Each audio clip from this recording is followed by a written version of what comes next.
नमस्कार दोस्तों, the exam care में आप सभी का स्वागत है। आइए हम स्टार्ट करते हैं बाल विकास और शिक्षा शास्त्र से रिलेटेड टॉप 30 क्वेश्चन। जितने भी क्वेश्चन इसमें लिए गए हैं सभी 30 के 30 वो प्रीवियस ईयर में पूछे गए क्वेश्चन हैं। तो आप सभी लोग वीडियो के साथ आखिरी तक बने रहिएगा, जिससे कि जितने भी इंपॉर्टेंट क्वेश्चन हैं आप समझ सकें और जो नहीं आ रहे हैं उसको याद कर लें। और जो भी साथी हमारा पिछला वीडियो नहीं देखे हैं वो हमारे यूट्यूब चैनल के प्लेलिस्ट में जाके देख सकते हैं। तो आइए हम स्टार्ट करते हैं। क्वेश्चन नंबर फर्स्ट, विशेष आवश्यकता वाले बालकों को शिक्षा उपलब्ध कराई जानी चाहिए। किस तरीके से? अन्य सामान्य बालकों के साथ, या फिर विशेष विद्यालय में विशेष बालकों के विकसित पद्धतियों के द्वारा, या विशेष विद्यालयों में विशेष अध्यापकों द्वारा, या फिर इनमें से कोई नहीं। तो देखिए जो फर्स्ट है इसका राइट आंसर हो जाएगा ऑप्शन नंबर ए, अन्य सामान्य बालकों के साथ, अन्य बालकों के साथ शिक्षा उपलब्ध कराई जानी चाहिए। आते हैं नेक्स्ट क्वेश्चन, क्वेश्चन नंबर 2। इसमें कह रहा है प्रतिभाशाली होने का संकेत नहीं है।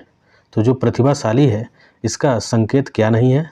सृजनात्मक विचार, या फिर दूसरों के साथ झगड़ना, या फिर अभिव्यक्ति में नवीनता, या फिर जिज्ञासा, क्यूरियोसिटी। तो इसमें देखिए जो सेकंड है इसका जो राइट आंसर होगा वो है ऑप्शन नंबर बी। दूसरों के साथ जो झगड़ना है यह प्रतिभाशाली का संकेत नहीं होता। आते हैं नेक्स्ट क्वेश्चन, क्वेश्चन नंबर 3।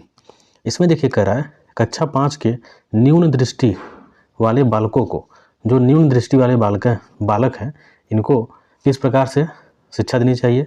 निम्न स्तर के कार्य करने के लिए माफ़ करना उचित है, या फिर उसके दैनिक कार्य में उसके माता पिता तथा मित्रों को सहायता करनी चाहिए, या फिर कक्षा में सामान्य रूप से बर्ताव करना चाहिए एवं ऑडियो सीडी के जरिए सहायता प्रदान करनी चाहिए, या फिर लास्ट है कक्षा में विशेष बर्ताव करना चाहिए। तो यहाँ पे देखिएगा जो कक्षा 5 है इसके न्यून दृष्टि वाले बालकों को क्या करना चाहिए? तो थर्ड का जो राइट आंसर होगा वो है ऑप्शन नंबर सी। कक्षा में क्या करना चाहिए कि सामान्य रूप से बर्ताव करना चाहिए और ऑडियो सीडी के जरिए सहायता प्रदान करनी चाहिए। ऑडियो सीडी इसलिए क्योंकि उसकी क्या है, दृष्टि न्यून है, कम देख पा रहा है। ठीक, आते हैं नेक्स्ट क्वेश्चन, क्वेश्चन नंबर 4। इसमें कह रहा है किसके अनुसार बालक का विकास आनुवंशिकता तथा वातावरण का गुणनफल है? तो किस मनोवैज्ञानिक के अनुसार क्या है कि जो बालक का विकास है उसका आनुवंशिकता तथा वातावरण का गुणनफल होता है? वुडवर्थ के द्वारा, या फिर गैरेट हालैंड, या फिर थॉर्नडाइक। तो 4 का जो राइट आंसर होगा वो है option number A, Woodworth. Woodworth का ये कथन है। आते हैं नेक्स्ट क्वेश्चन, क्वेश्चन नंबर 5। इसमें देखिए कह रहा है वे कौन से बाह्य कारक हैं जो एक बालक को कक्षा में रुचि लेने से रोकते हैं? तो ऐसा कौन सा बाह्य कारक है जो बालक को क्या कर रहा है कि जो कक्षा है उसमें रुचि लेने से क्या कर रहा है, रोक रहा है?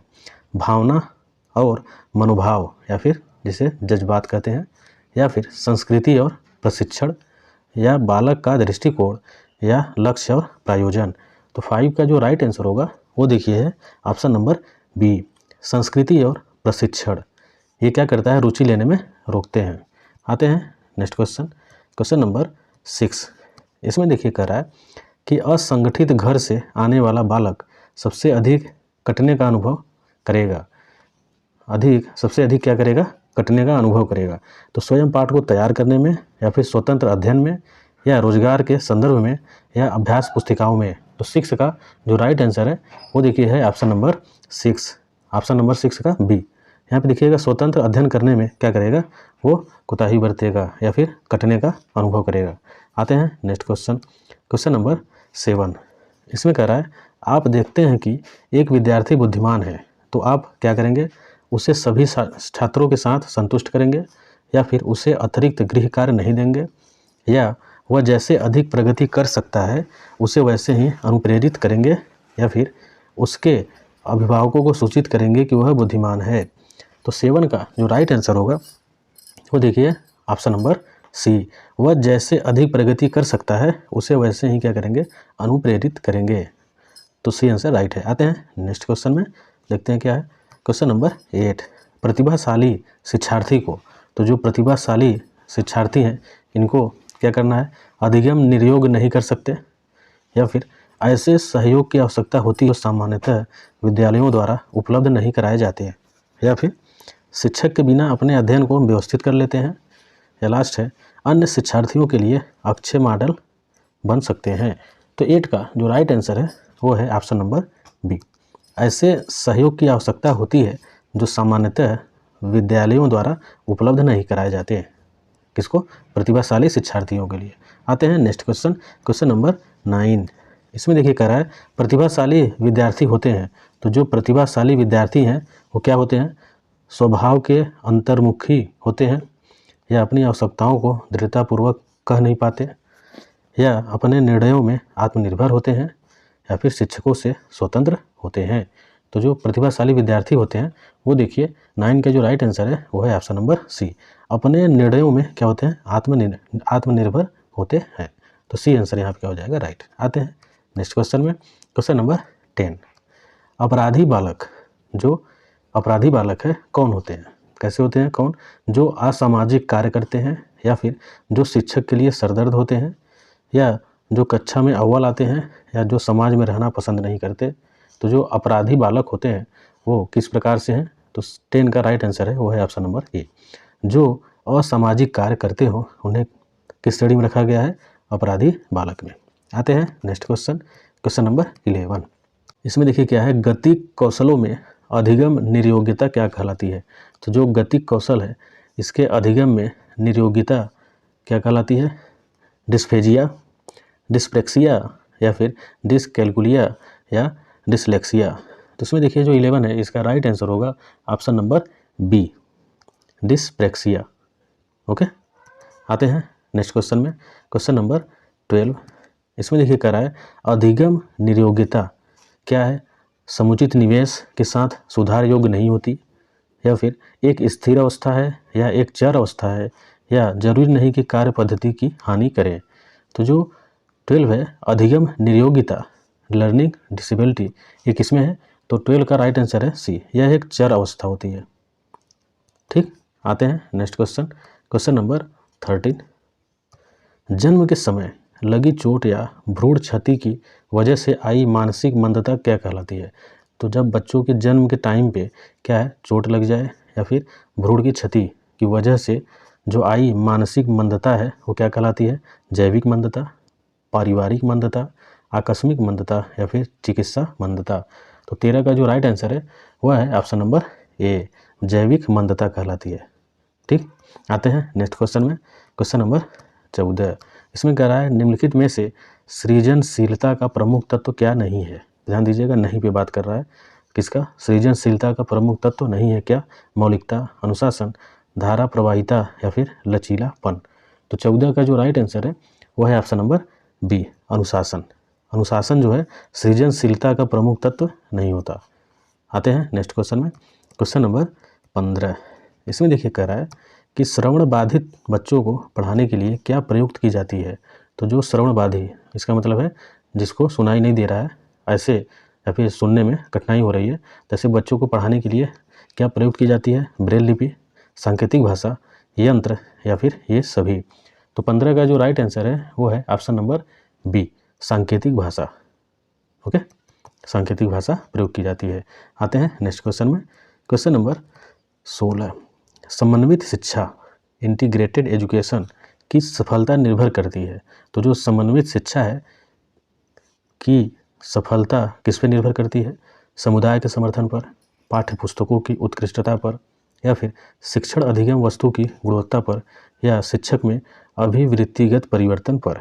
तो यहाँ पे देखिए क्या है, 16 का जो राइट आंसर होगा वो है ऑप्शन नंबर बी, पाठ्य पुस्तकों की उत्कृष्टता पर क्या करेगी?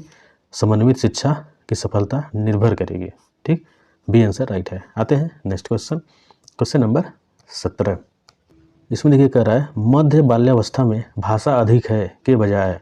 तो जो मध्य बाल्यावस्था होती है इसमें भाषा क्या होती है? अधिक, अपनी मातृभाषा में अधिक बोली जाती है। तो किसके बजाय? अहम केंद्रित सामाजिकृत, या फिर सामाजिकृत अहम केंद्रित, या जीववादी सामाजिकृत, या फिर अहम केंद्रिता। यहाँ पर देखिए इसका राइट आंसर होगा वह है ऑप्शन नंबर बी, सामाजिकृत और अहम केंद्रिता। इसके बजाय मध्य बाल्यावस्था में भाषा अधिक है बोली जाती है। आते हैं नेक्स्ट क्वेश्चन, क्वेश्चन नंबर 18। इसमें देखिए कह रहा है जब वयस्क सहयोग से सामंजस्य कर लेते हैं तो वे बच्चों के वर्तमान स्तर के प्रदर्शन को संभावित क्षमता के स्तर के प्रदर्शन की तरफ प्रगति क्रम को सुगम बनाती है। इसे कहा जाता है। तो देखिए क्वेश्चन की बार फिर पढ़ते हैं। जब वयस्क सहयोग से सामंजस्य कर लेते हैं तो वे क्या करते हैं कि वर्तमान स्तर के प्रदर्शन को संभावित क्षमता के स्तर के प्रदर्शन की तरफ प्रगति क्रम को सुगम बनाती है। इसे कहा जाता है, क्या कहा जाता है? समीपस्थ विकास, सहयोग देना, या फिर सहभागी अधिगम, या फिर सहयोगात्मक अधिगम। तो 18 का जो राइट आंसर होगा वह है ऑप्शन नंबर बी, सहयोग देना। ठीक, आते हैं नेक्स्ट क्वेश्चन में। क्वेश्चन नंबर 19, इसमें देखिए कह रहा है सामान्य पुरुष में XY गुणसूत्र होते हैं। XY गुणसूत्र होते हैं किसमें? सामान्य पुरुष में क्या होता है कि XY गुणसूत्र होता है, जबकि सामान्य महिला में तो कौन सा गुणसूत्र होगा? XX, XYY, या फिर XXX, या फिर X गुणसूत्र। तो देखिए जो पुरुष में होते हैं, पुरुष में वो क्या होते हैं? XY गुणसूत्र होते हैं, महिला में XX होता है। ठीक, तो ए आंसर यहाँ पे राइट होगा। आते हैं नेक्स्ट क्वेश्चन। क्वेश्चन नंबर 20, इसमें कह रहा है शिक्षार्थी फैशन शो को देखकर मॉडल्स का क्या करते हैं? अनुकरण करने की कोशिश करते हैं। इस प्रकार के अनुकरण को क्या कहा जा सकता है? प्राथमिक अनुकरण, गौड़ अनुकरण, सामाजिक अधिगम, या फिर सामान्यीकरण। तो 20 का जो राइट आंसर है वह है ऑप्शन नंबर सी, सामाजिक अधिगम होता है ये। ठीक, आते हैं नेक्स्ट क्वेश्चन में। क्वेश्चन नंबर 21, जब एक बावर्ची खाना पकाते समय खाने को चखता है तो वह के समान है। वह किसके समान है? सीखने का आकलन, सीखने के लिए आकलन, सीखने के रूप में आकलन, या फिर आकलन और सीखना। तो जब देखिए बावर्ची है क्या करता है? खाना पकाते समय खाने को क्या करता है? चखता है। ठीक, तो वह किसके समान है? तो देखिए 21 का राइट आंसर हो जाएगा बी, सीखने के लिए आकलन। किसके लिए? सीखने के लिए आकलन हो जाएगा। आते हैं नेक्स्ट क्वेश्चन। क्वेश्चन नंबर 22, श्यामपट्ट पर लिखते समय सबसे महत्वपूर्ण क्या है? अच्छी लिखावट, लेखन में स्पष्टता, या फिर बड़े अक्षरों में लिखना, या फिर छोटे अक्षरों में लिखना। तो जब श्यामपट्ट पर लिखा जाता है तो ध्यान दीजिएगा लिखते समय क्या है सबसे महत्वपूर्ण हमारा होता है। 22 का राइट आंसर होगा ऑप्शन नंबर ए, अच्छी लिखावट होनी चाहिए। ठीक, आते हैं नेक्स्ट क्वेश्चन। क्वेश्चन नंबर 23, इसमें कह रहा है बालक के शारीरिक व क्रियात्मक विकास की दशा होती है। तो जो बालक का है शारीरिक और क्रियात्मक विकास की दशा क्या होती है? सिर से पैर तथा शरीर के बाहर से मध्य की ओर, या फिर सिर से पैर तथा शरीर के मध्य से बाहर की ओर। यहाँ देखिए बाहर से मध्य की ओर है, यहाँ मध्य से बाहर की ओर है। और थर्ड है पैर से सिर तथा शरीर के बाहर से मध्य की ओर, या फिर पैर से सिर तथा शरीर के मध्य से बाहर की ओर। तो यहाँ पे देखिए जो 23 है इसका राइट आंसर होगा वह है ऑप्शन नंबर बी, सिर से पैर तथा शरीर के मध्य से बाहर की ओर। तो बी आंसर यहाँ पे राइट हो जाएगा। ओके, तो बालक के शारीरिक और क्रियात्मक विकास की जो दशा होती है वह है ऑप्शन नंबर बी। आते हैं नेक्स्ट क्वेश्चन। क्वेश्चन नंबर 24, वंचित समूहों के विद्यार्थियों को सामान्य विद्यार्थियों के साथ साथ पढ़ाना चाहिए। तो जो वंचित समूह है उनके विद्यार्थियों को सामान्य विद्यार्थियों के साथ क्या करना चाहिए? पढ़ाना चाहिए। तो इसे क्या कहेंगे? समावेशी शिक्षा, विशेष शिक्षा, एकीकृत शिक्षा, या फिर अपवर्जक शिक्षा। तो 24 का देखिए राइट आंसर हो जाएगा ऑप्शन नंबर ए, समावेशी शिक्षा। ठीक, आते हैं नेक्स्ट क्वेश्चन। क्वेश्चन नंबर 25, विकृत लिखावट से संबंधित लिखने की योग्यता में कमी किसका एक लक्षण है? तो देखिए जो विकृत लिखावट मतलब जब अच्छे से नहीं लिख पा रहे हैं तो इसका मतलब है इससे संबंधित जो योग्यता में क्या है? कमी है। ये किसका लक्षण है? डिस्ग्राफिया, डिस्प्रेक्सिया, डिस्कैलकुलिया, या फिर डिसलेक्सिया। तो यहाँ पे जो राइट आंसर होगा 25 का वो है ऑप्शन नंबर ए, डिस्ग्राफिया। वह डिस्ग्राफिया से ग्रसित है। ठीक, आते हैं नेक्स्ट क्वेश्चन। क्वेश्चन नंबर 26, निम्नलिखित में से जन्मजात अभिप्रेरक कौन है? तो जो जन्मजात अभिप्रेरक हैं वो कौन है? निद्रा, खेलना, प्रशंसा, या फिर क्रोध। तो 26 का राइट आंसर होगा ऑप्शन नंबर ए, निद्रा। जो निद्रा है ये देखिए क्या है? जन्मजात अभिप्रेरक होते हैं। आते हैं नेक्स्ट क्वेश्चन। क्वेश्चन नंबर 27 में शिक्षण अधिगम प्रक्रिया को प्रारंभ करने से पहले एक कुशल अध्यापक को क्या करना चाहिए?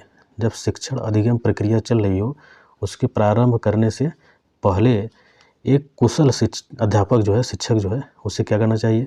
छात्रों को दंडित करना चाहिए, चुटकुले सुनाने चाहिए, अधिगम परिस्थितियाँ उत्पन्न करनी चाहिए या फिर आराम करना चाहिए।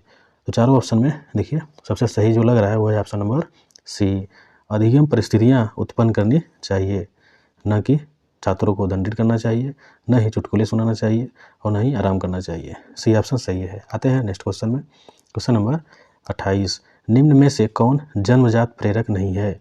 तो जो जन्मजात प्रेरक कौन सा नहीं है, नहीं पे ध्यान दीजिएगा। भूख, प्यास, आदत, नींद।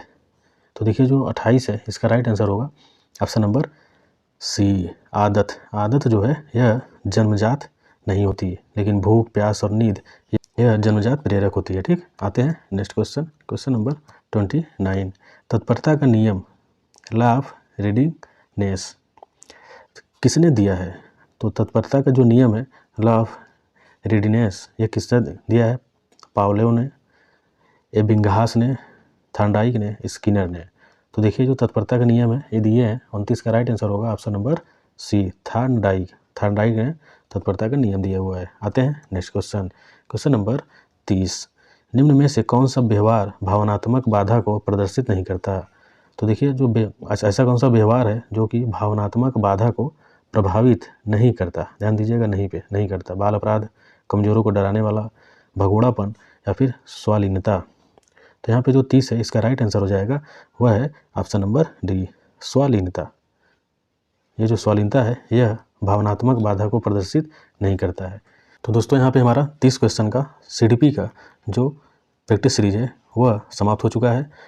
और जितने भी क्वेश्चन इसमें कराए गए हैं सभी ध्यान दीजिएगा कि प्रीवियस ईयर में पूछे गए क्वेश्चन हैं। तो आप सभी लोग क्वेश्चन को अच्छे से पढ़ा करिए और जो नहीं आ रहे हैं उसको याद कर लिया करिए। तो मिलते हैं अगले वीडियो में, तब तक के लिए धन्यवाद।